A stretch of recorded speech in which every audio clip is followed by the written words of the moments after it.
Hello, everyone. Welcome to another episode of Dear Work Wives. Adrian and Emily here, and we are switching it up today, aren't we? We are switching it up a little bit. We have some celebrity news to discuss today. Our fave. I know. I'm so excited. I feel So like we could do a whole Nigeria. monthly installment on Bravo drama too, because there's always so much workplace drama on Bravo, but I'll save that for the future. Yeah. You gotta see, does our audience watch Bravo? Yeah, maybe I'll put a poll on this month's episode, this Yeah. week's episode, so that you can tell us if you watch Bravo Are you into or celeb Disney. Yeah, stuff? do you like pop culture or not? Or yeah. Um, Yeah, speaking of, the other day, I asked Tyler the hypothetical question about the BB Rexa stuff. oh right, yeah. For And he those who goes, don't know, BB Rexa asked her boyfriend at the time, it reads like she asked him about her weight or her body, and he answered her very honestly.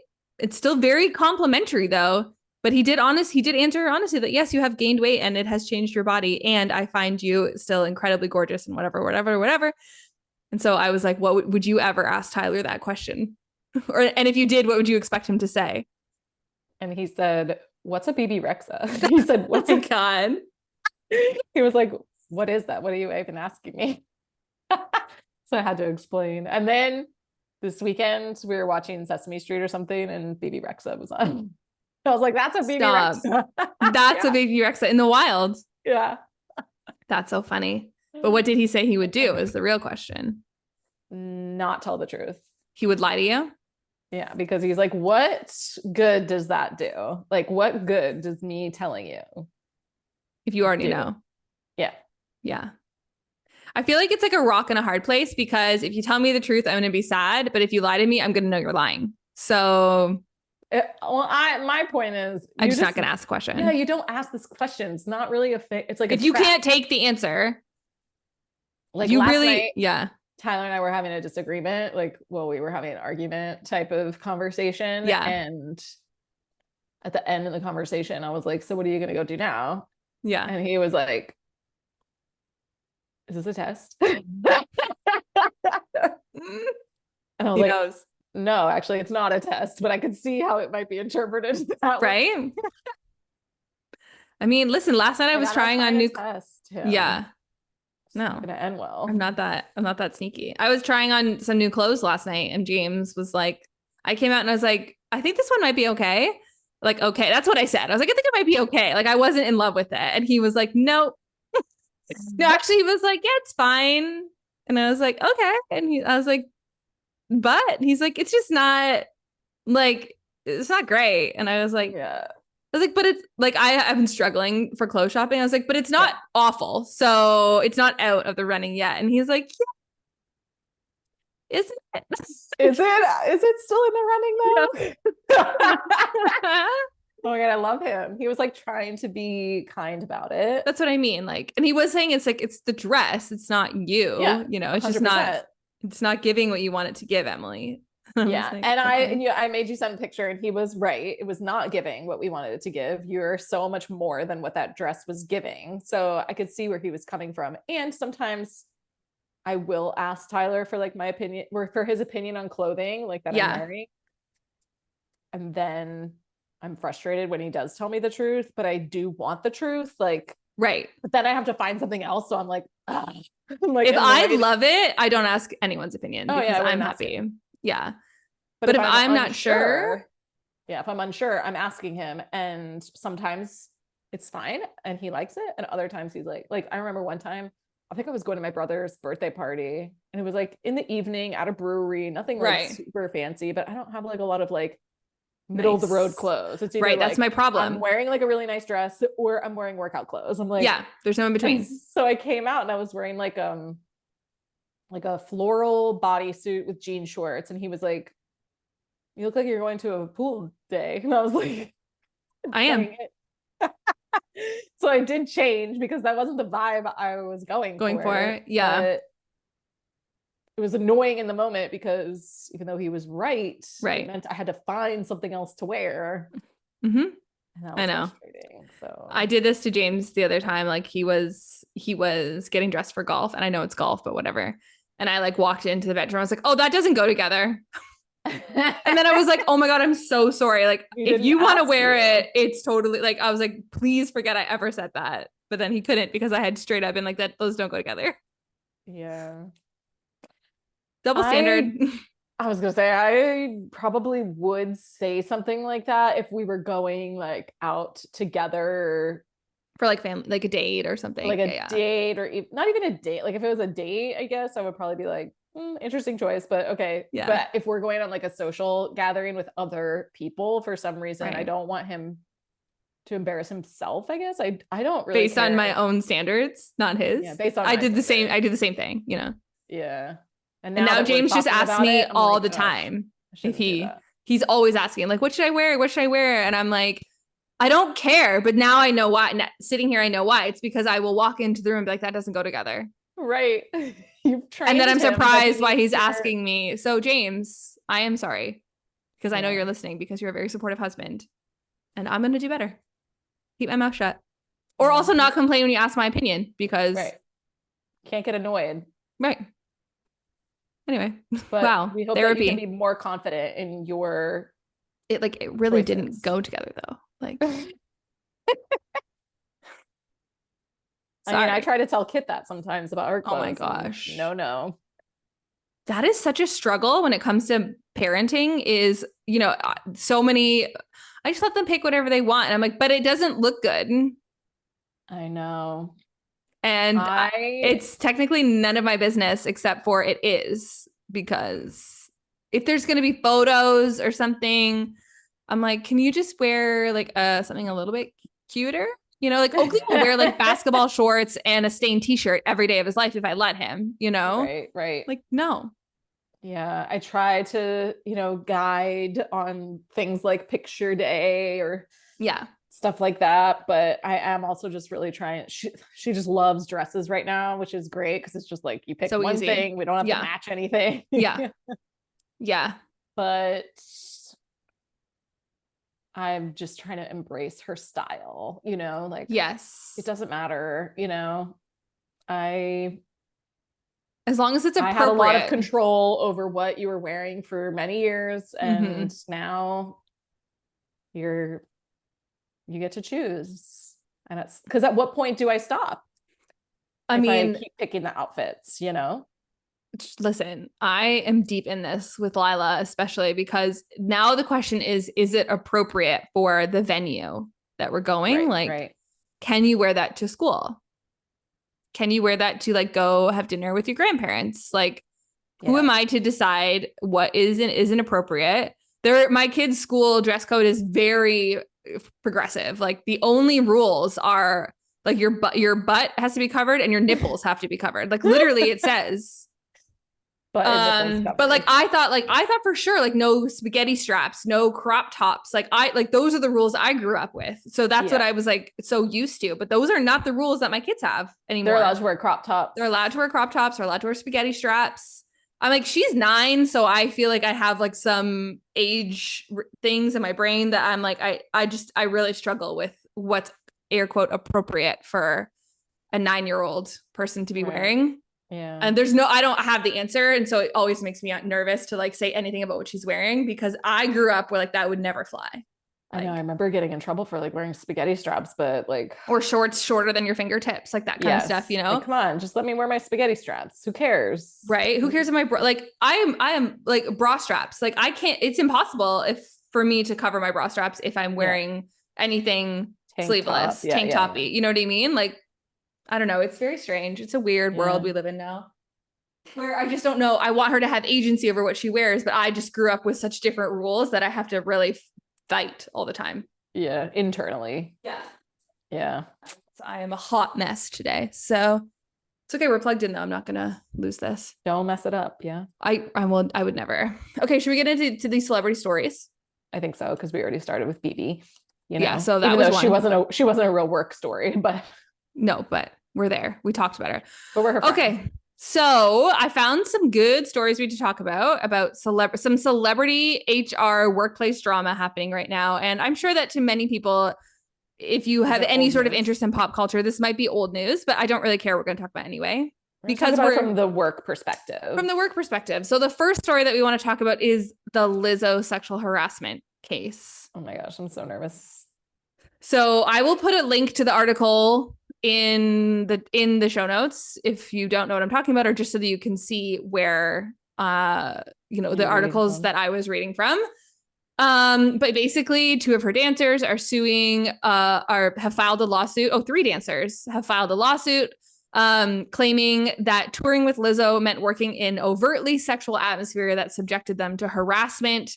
There are some very graphic details that I don't think we need to go into on this podcast per se, but there were some very serious allegations around like forcing team members to be in very sexual situations and outside of like dancing on, like outside of, this wasn't like they're dancing on the stage in her tour. Yeah. This is like going to a sex club in Amsterdam or that like kind of after thing. hours. Yes. Yeah. On one occasion while at a nightclub in Amsterdam, the lawsuit says Lizzo began inviting employees to touch nude performers and handle dildos and bananas used in their performances. In fear of retaliation, a dancer eventually acquiesced to touching another performer, despite repeatedly expressing no interest in doing so. As of like, Lizzo has responded, come out with her own statement saying that these are like as unbelievable as they sound, given that this is not how Lizzo represents herself in the public. Obviously she's very body accepting. There's also allegations of weight shaming against dancers gaining weight, which obviously goes against everything Lizzo stands for. And then the weird, I think the most surprising part for a lot of people is that there have been few other people who have come out in support of these allegations and not many people coming out in support of Lizzo. Yeah. I watched a couple TikToks from, I think I sent you one. I don't know if you watched, but of two of the dancers who are involved in the lawsuit. And when I listened to what they were saying, they were basically over generalized what they were saying, but they were like, we got fired because we weren't up to par, is kind of what it sounded like to me. Like from what I was hearing in the news articles about like the sexual stuff, that they didn't even mention that in some of these TikToks. So maybe it was just, a longer interview that I didn't see those pieces of. But when they were speaking, it was like the weight shaming was never Lizzo or anyone else saying that the woman had gained weight. It was people saying like, hey, this is like rigorous dance. Like they're dancers, right? You got to keep up. You got to be able to do the moves. Right. I saw Lizzo live. Like they are dancing hard. They're dancing hard. And so, I think that there was some mention of, very rigorous 3-hour dance practice. And then they had to like audition or something. I'm like, but that's the business, right? Like that's showbiz, baby. Ask like, Taylor. To me, I don't understand how we're being upset. Yeah. I don't think anyone was, and I might get canceled, right? Like I might be in the wrong here. I'm open to, I'm not hearing this full story or I'm not hearing this correctly. But to me, that's just like, you weren't as good as the other dancers, so you got fired, or like, and that's part of showbiz. Like you have to be able to keep up. You have to be able to do the performances. And if you can't do that, then you're not good enough for the team. Right. I don't think there's anything wrong with that. With saying no, that. In isolation, if you're not meeting expectations, getting released is a perfectly reasonable next course of action. I think so. Now I'm wondering, like, where is all this other stuff coming from? Right. Like, is it like seeking legal counsel and then like sucking out all of the details that could make it look bad? Or, because I did know that Lizzo in her statement said that she is a very like a demanding person to work for because she has incredibly high standards. That's like the PR way of saying like, I'm difficult. Yeah. which is not a crime. I think because of her public persona. Yeah, like then it becomes more controversial, right? And like, well, that's not who we know you to be necessarily, but if you're a dancer or anyone on her staff and that's not who you want to work with, that's fine. You get to choose to leave. Yeah. But that's not necessarily like what's happening here. A lawsuit. It's not lawsuit worthy in and of itself, right? Yeah. Like if this stuff, I also like the dancers were also saying that like some of the other dancers who are more sexual or like they, you know, because Lizzo also mentioned she's very sexual and like, you know, a lot of their dancing is sexual and like maybe some of the other dancers will go above and beyond in their dance moves. Yeah. And those people get like priority or they are like preferential treatment, treatment, right? She plays favorites with some of those, whether because that's the vibe she wants. But I'm like, but this is a performance. Like this is an act. You're acting. And so if those people are doing a better job of acting and giving the crowd and giving Lizzo what she wants, then that's not a bad thing to me. Like to me, that's not, there's nothing wrong with that in this business. But I could be wrong, but I'm just saying like, if I'm an actress, if I'm a performer as a dancer, then I want to, even if that's not who I am, it doesn't matter. I'm a performer. That's the whole point. Like, and if I'm not comfortable performing in that role, then I should perform for a different artist. Yeah. Right. Like, because if what we're trying to give the crowd is like over sexualization, then you better believe that I'm going to give them over sexualization in my performance. 100%. And sure, as the manager, as the person who's like giving out the top spots or like, oh, you're on the A team, you're on the A team, you're on the A team, I'm going to give it to the people who are going above and beyond and giving me the best performance. Like to me, there's absolutely nothing wrong with that. And I think that's probably a lesson for them on how to play the game. Like if you want to like, it's like an actor saying like, oh, I don't want this part because it's like so against my values, or like I don't want to kill someone in real life. I don't want to do a nude scene. Like I don't want to kill someone. I'm like, well, then don't take this part. But also you're not actually killing someone. You're not actually doing these sexual things. You're just acting. Yeah. I don't know whatever happened at the actual like the after work stuff, things. Yeah. But you can also choose to not go to those things, right?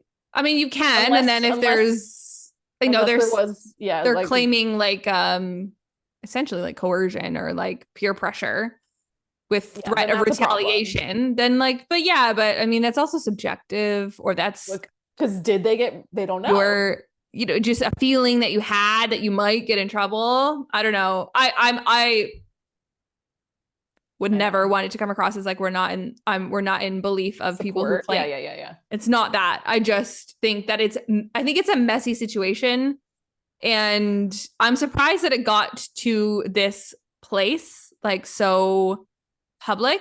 Lizzo came out and said she was completely caught off guard. She had no idea that this was happening until it went public. Yeah. I guess obviously she's a huge name, so it was going to be huge. It's like a bombshell essentially. In the terms of the real world, bringing it back to a traditional workplace, if you are, like you said, if you're not meeting expectations, or if you are a customer service person or a salesperson who doesn't like have the skill set to communicate in the style that the team wants, and you're not willing to do it, or like you have the skills but you're like, it's against my moral values code, then it's probably not the place for you to work. So if that part is true, then yes, I do think there's quite possibly two things true at the same time here. There maybe was some performance things at work, but then also there was maybe some personal boundaries crossed, but also, I don't know. I did hear some people say that like Lizzo should have stayed quiet and like handled it in court. Because it's a legal matter. This isn't just some random people or Dumois story. Like this is a lawsuit. Yeah, I'm gonna need to see more evidence for this lawsuit to actually do anything, because I just don't understand. And I'm not a lawyer again. I always want to be in support of people who feel like they were victimized in some way. I'm not saying that they were not, right? But when it comes to even just like the way that this dancer described it of being like weight shamed, I'm like, but no one ever said anything about her weight. So how does she prove that in court that someone Mm-hmm. don't get it? Like, I don't understand how you're getting that message. You know, and I Right. feel like they would have more grounds in the lawsuit if they decided not to go to the what I always called in corporate like mandatory fun, right? Like Mm, if they like didn't go to the mandatory fun and then got fired because they didn't like they would have more grounds to say like right. I'm being fired for Wrongful this. dismissal. Yeah, yeah. Yeah, versus like, well, I felt like I had to go and then I felt like I had to do these things. Yeah, because the easy rebuttal is like, well, you didn't. And then you chose to go. Right. Like whether there was like this coercion or what, I just don't know how you prove that Right. is my thing. And I feel very badly for them if they felt like they were in a position where they Right. were forced to do things Some or that they they didn't want felt to that do. they were forced to do things that made them uncomfortable or that they did not want to do. I just don't know how you prove that, but Yeah. we'll see, I guess, right?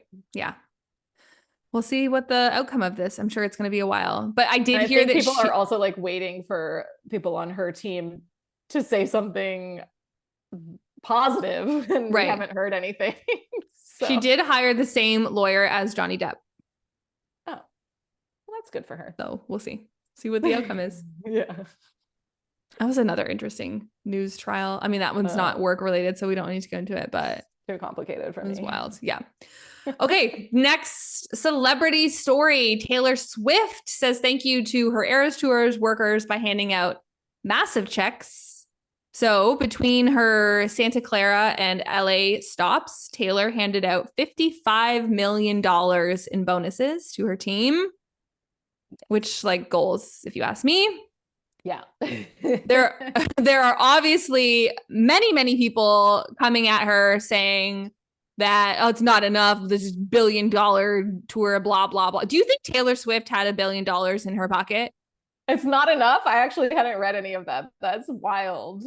Like She because paid people, truck drivers, in bonuses more than their whole annual salary. that's what I'm saying. It's like this is the I saw an bonus. article that Go it was on. like they made $84,000 a year, most of those truck drivers, and Yeah, she gave them each $100,000. right. And just because the tour generates $1 billion does not mean that Taylor Swift is making $1 billion. No, The tour has expenses, my friends. Yeah.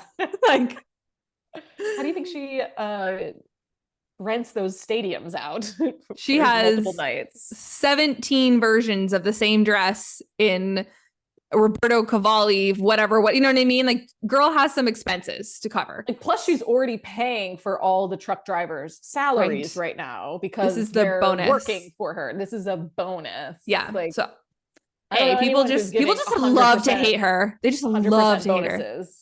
Yeah. I would sign Well, up for that company if I could. right? I want to go be a truck driver. No, my dad was a truck driver growing up. It's such a hard I know it job. sounds terrible, but right place, right time, being Taylor's truck drivers. And Right. she gave them the bonuses because they did a good job. They made sure that the tour, you know, no one was ever late. Yep. Everything happened without a hitch. I love, and actually wrote about this last week to run our, or whenever, a few weeks ago, to our Run Like Clockwork email list. Because one of my favorite parts was that she hand wrote The thank you notes notes to them. Yeah. And that had to take her hours. You know, I think it's easy for us as small business owners or, you know, people that work for companies to be like, oh, it's so easy. People who are not rich to be like, oh, it's easy for her to give out money. She's loaded, you know, like I can't do that. But to me, it's much harder to knock the fact that she sat for hours when she is so busy right now, going from tour to tour, location to tour to tour to tour to studio to whatever, back to studio, back. She could have done so many other things with her time, and she spent hours writing individual thank you notes to each of these people. That hundreds of people. It would have been hundreds of people. that she gave bonuses to. So I know it's such a small but meaningful gesture. I know that's like what our kids' teachers always say that they want, you know, that, or, you know, they'll comment on, people always Facebook, what should I get my teacher? What's a good teacher gift? And then teachers always reply like a handwritten thank you note is really like, yeah, sure, we'll take a gift card or whatever, but the most important things are the handwritten thank you note from the kids. Right.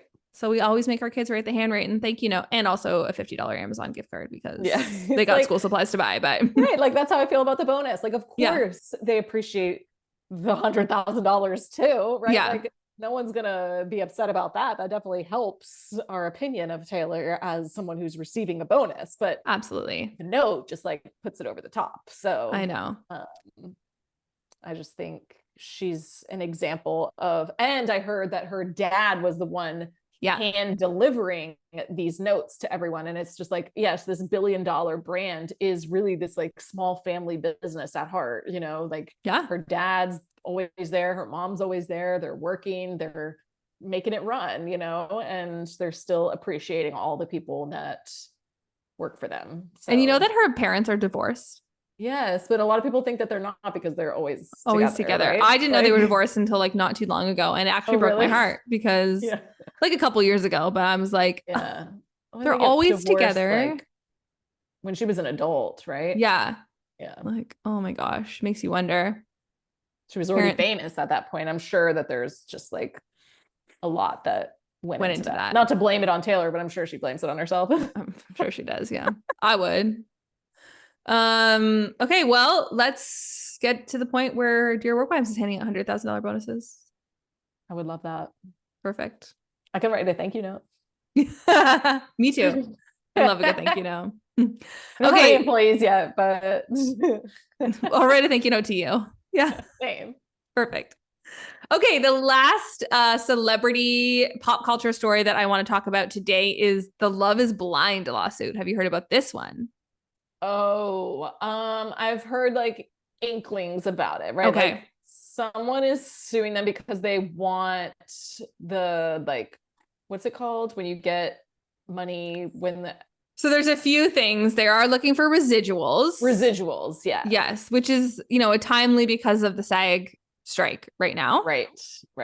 But they're actually suing for like what's the word? The lawsuit filed in Los Angeles claims contestants should have been treated as employees rather than independent contractors under state law, as producers were the ones to make all of the decisions about how long the cast worked and how filming was conducted. The main plaintiff is also seeking unpaid wages plus compensation for working overtime and missing meal breaks and periods to rest. He's seeking class action on behalf of all of the show's participants. So, you know, he's claiming that they had 20-hour work days, which means they were only paid like $7 an hour. I think on Love is Blind, they're paid based on how long they make it in the show.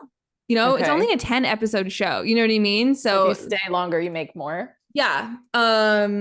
But you know, he's making claims that like they were withheld food, but they were always in water or breaks, but they were, you know, there was always alcohol available.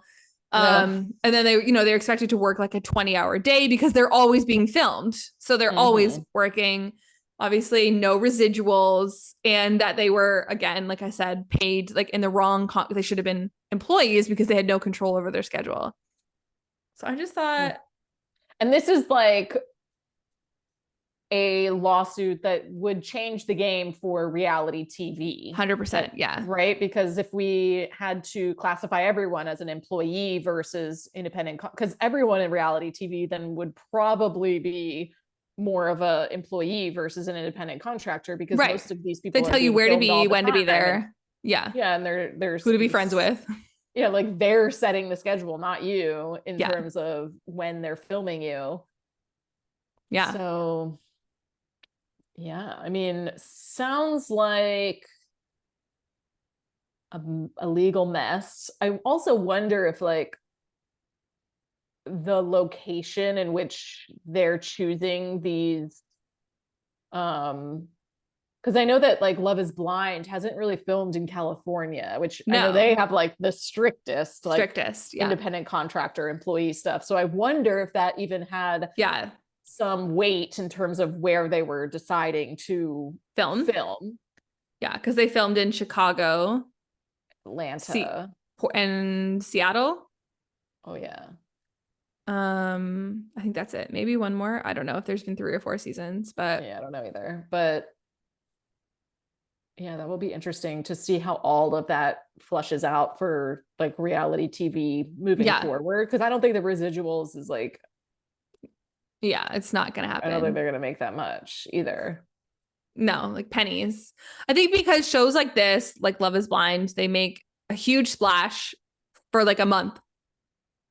And then Yeah. we're on to the next one as a society, you know? Then we're on to Too Hot to Handle. Then we're on to the new season of The Witcher. Then we're on to this, you know, like that's the Yeah. nature of. And so I'm obviously the side, I'm not going to get in, like, there's a whole strike happening about this right now. But the argument is to be made is why are reality stars made like treated differently than actors when it comes to compensation, if they're, especially for streaming services, Right.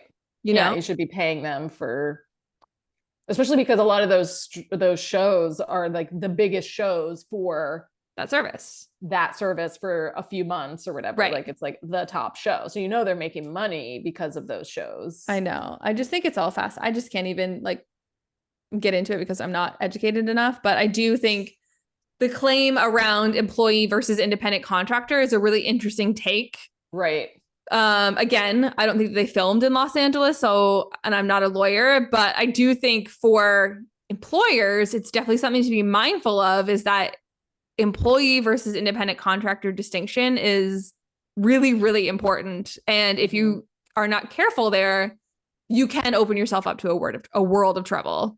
Yeah. I mean, I'm just interested now because like how much did he sign on to this show Apparently for? $10,000.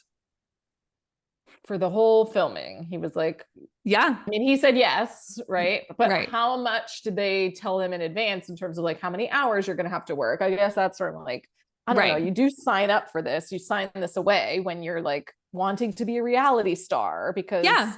you're wanting to be. I mean, are you really wanting to find love? Or are you wanting to be a star? I don't know. Yeah.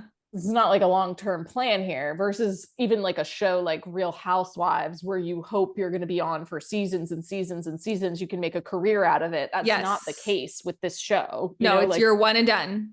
you're one and done. And I think that this guy was also suing because he can't get a job because no one will take him seriously anymore. Yeah. Like whose fault is that? Like, you signed up for that. But I agree. Like, okay, well, we should be feeding people. We should be giving them more than alcohol. Like those sound very very sus. Yeah. But I just remember like when I was a server, you work really wild hours sometimes. And when you start at most serving places, you sign an agreement that you forego your breaks, you forego, you understand that your shifts could be 10, 12 hours long. You understand that you're not going to be getting like government mandated breaks as if you worked, at other jobs, because that's not the nature of the job, Right. It's kind of like being a nurse. Like, without, if there's an emergency, like you're gonna, if it's busy, you're just gonna work, so I can't imagine a corporation as giant as Netflix didn't have their ducks in a row when it comes to the legalities of filming a reality show. But I just think it's really interesting how they are trying to spin it like this. They really are making a case for it when it comes to the employee independent contractor status. So I'm curious to see where, and I'm all for falls. Like these people getting paid what they're due or what they're owed, fair compensation. Either whether it's retroactively or just moving forward, maybe it changes the precedent for what people in reality TV are getting paid. If these companies are making a ton of money off of these shows and they've spent $100,000 on these people, the casting, like, and they made millions of dollars, like, but it's also why they choose to do these reality shows is because they can make a lot of money off of them for very low production costs. Right. Otherwise they'd write a scripted show and hire an actor. Bethany Frankel is really leading the charge right now during this strike, trying to get reality stars unionized Mm. for similar reasons as, residuals and things like that, because people go back and rewatch season 1 of Housewives, or, you said when you were on your mat leave, you watched all of a show, I know, but then there's the other part of me that's like, okay, but